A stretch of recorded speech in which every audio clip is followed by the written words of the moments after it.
to enjoy every practice that I had because I was never going to do it again. Yeah. I was going to enjoy every bus ride because those were going to be dwindling down. Yeah. Every plane ride, playing cards with the guys. Come on, man, you got me tearing up now, man. I want to go play, So I said to myself, I want to enjoy it because usually, when you're in the middle of it and you're young, I got to go to practice. I don't feel like doing suicide. Yeah. Every suicide, every 17, every time the coach yelled at me, this is it. Yeah. I'm never going to be in this competitive atmosphere ever again. I'm going to enjoy everything. Signing autographs, going early, my whole routine, I wanted to enjoy it. And that's what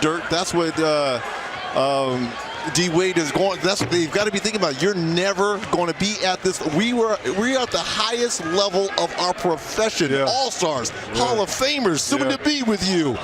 You're never going to do it again. Enjoy every practice. Did you change the way that you came out? Because I know you used to come out sometimes Michael Jackson. Did you ever change that the last year? I went old school. What'd you do? Michael. I went Jackson 5. It wasn't Thriller. No. I went off the wall. Destiny. Yeah, the victory tour. I'm with you, baby. The victory tour. Went all the way from A to Z to ABC 1 2. There we go. I want you back. We look at some of the half-court shots and Ben Simmons, among others. We think of kind of first-half stories. We had Embiid, one of the Elton Brand. You want to talk about 1 year? I think he's executive of the year for me. Now, it will depend on what they do going forward. Because right now, other than the Golden State Warriors starting 5, I would have to say the Sixers probably have the best starting 5. Now, can that collection of talent, they've had Jimmy Butler since November, and now they just added Tobias Harris.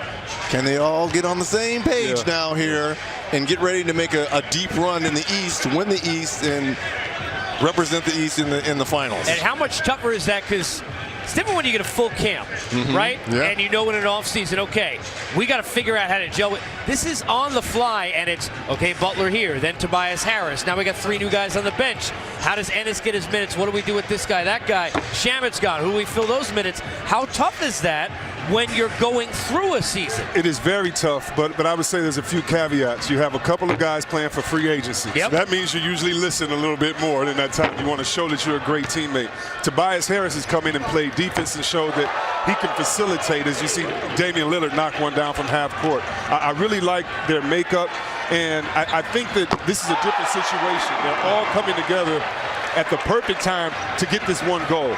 And so they can be selfish collectively to win this championship. And if they win, everybody gets paid. So this is one of the few scenarios that if they win, everybody looks better and everyone gets paid, and all kind of the ulterior motives are for contracts and things like that are handled. And so I really like the makeup of this team.